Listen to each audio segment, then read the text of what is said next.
What is going on? Beyond the break here with a different type of video that we normally do. I recently came across a collection of 80s, early 90s cards. I will say when I initially, and most of the time when people say they have a bunch of cards they want me to look through, I always give them the time of day. I will always look through cards, no matter the type of cards, no matter the conditions. I still find it enjoyable. But for the most part, when something like this occurs, I usually have a low expectation per se because of just the sheer fact that my generation and the older generation above me, the collections were either junk wax era, poor condition, not many valuable cards per se. So when I was told that this collection I could have, they were just giving to me. They needed to move out of the house. They really had no room for it. I was skeptical, but I said I would take them on and look through them. I'll show you the picture. You can see in the screenshot on the video that it was a lot more than expected, and all the cards were in great condition. I couldn't believe the organization and the condition of these cards.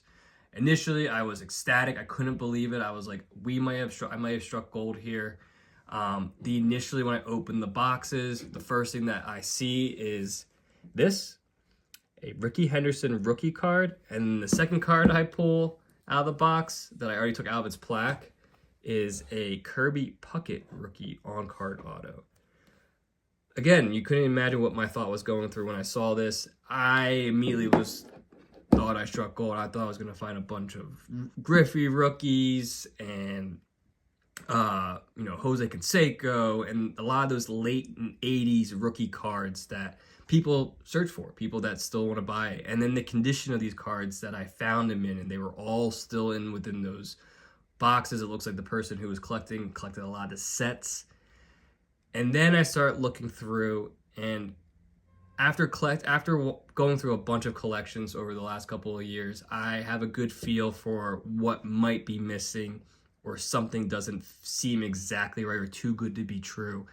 And that was the case here. Unfortunately, although conditions of the cards were spectacular, mint condition cards, unfortunately, my hunch was correct in the sense that the person that previously owned the collection plucked through all the good cards. Not to say there wasn't anything great, and I'll go through some of the hits, but unfortunately, a lot of the cards were just no-name players. It seemed that they plucked a lot of the All-Stars, Hall of Famers from the late 80s, early 90s.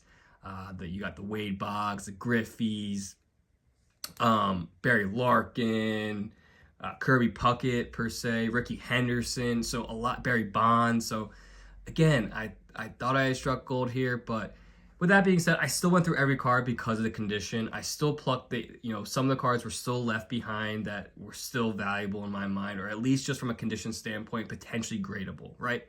So some of the cards that I plucked out that you'll see here, and then some were sealed. So the collection did have 90s score sealed, and Topps 90s sealed as well. A lot of junk wax stuff, but things that were sealed that I think I plucked out. So you'll see here, this 86 Leaf was left behind, Wade Boggs. A lot of Paul Molitor cards. I couldn't believe it. A lot of Alan Trammell.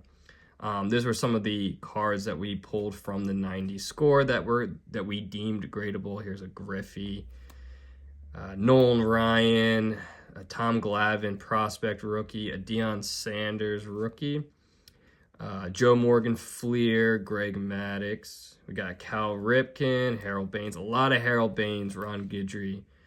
Here's the only Bonds from one of the sealed products. Another Rickey Henderson, Barry Bonds again, Gwynn, Omar Vizquel, Greg Maddux, John Smoltz, Craig Biggio. So there were some things left over, and like I said, the conditions of these cards I couldn't believe.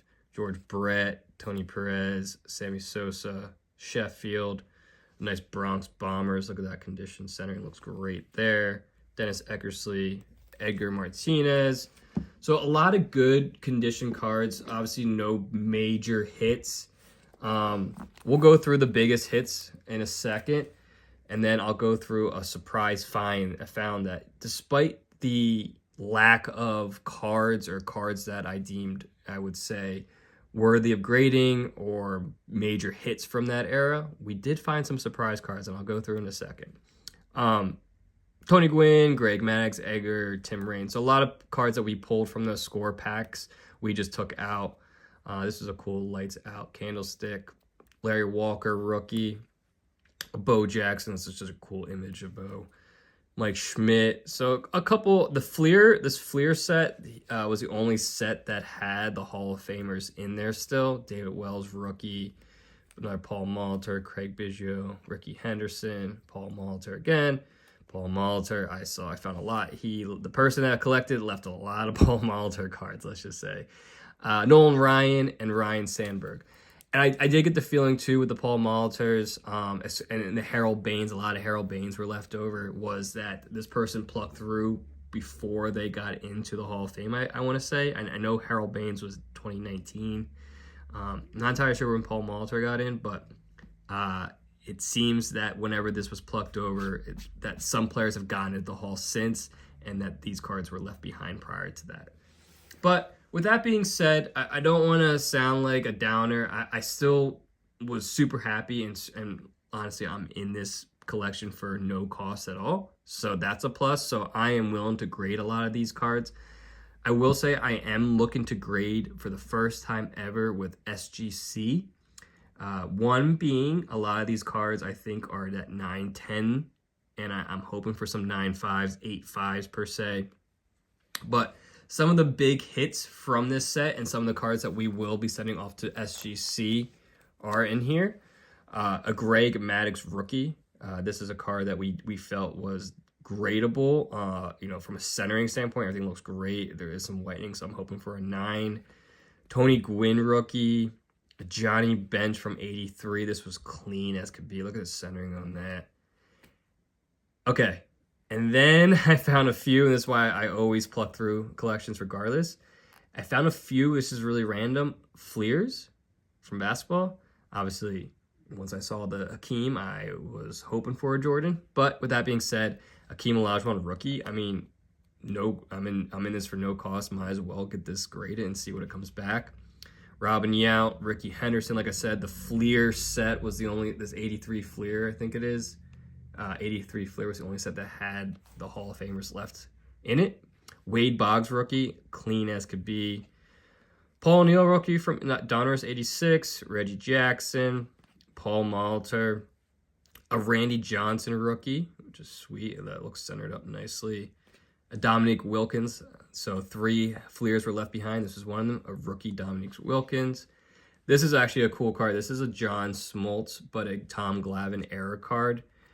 From Donruss 90, a couple younger Craig Biggios that I want to get graded. Paul Molitor, this is the Opeachy from Topps. Sheffield, I've got a handful of Sheffields. Obviously not a Hall of Famer, but in my mind he should be. I know the whole steroids thing, but this is a second-year Gold Cup. A couple Edgar rookies, Edgar Martinez, another Randy Johnson rated rookie, another Sheffield, I think it's a second-year card, another Sheffield. Greg Maddux, another rookie. Randy Johnson, rookie. Bo Jackson, this looks clean. And then a Mark McGuire rookie. So a lot of those cards I will be sending off to SGC.